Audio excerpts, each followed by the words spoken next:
We'll take it. Thanks, Steve.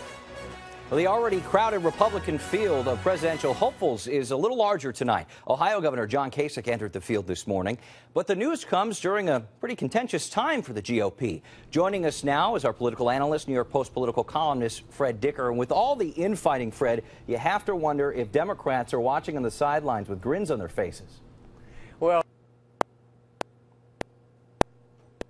more than wonder, they absolutely are. They're especially excited from their point of view about Donald Trump. They think Trump is a disaster for the Republican Party, and frankly, a lot of Republicans, these are serious Republicans who know how the political system and the game is played, how the system works. They're worried about Trump as well. You talk about playing the system, and Trump seems to have that down to a science. One ABC News poll shows him surging ahead of even Governor Jeb Bush of Florida. Well, polls have had him as the front runner. There's no question about it. He's dominating the news. John Kasich announced today his candidacy, but it's hardly getting any play. The stories nationally, politically today are more about Donald Trump fighting with other Republicans.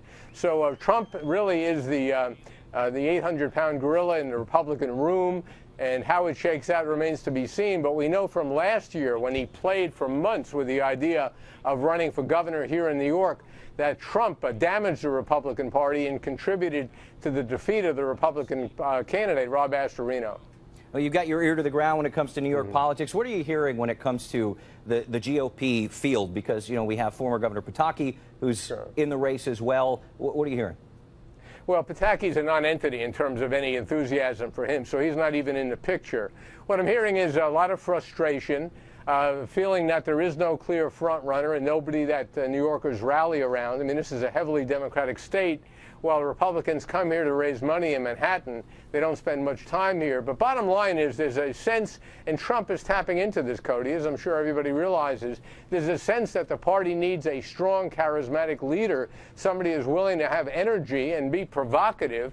The trouble from the point of view of a lot of Republican leaders here in New York and nationally is they think that while Trump has some of those qualities, he's not the right messenger to deliver the message. Yeah, a lot of criticism that he's straying from the core message there. Fred, thanks so much. Reminder, you can hear Fred's radio program live from the state capitol every weekday morning from 10 to 11 on Talk 1300 AM.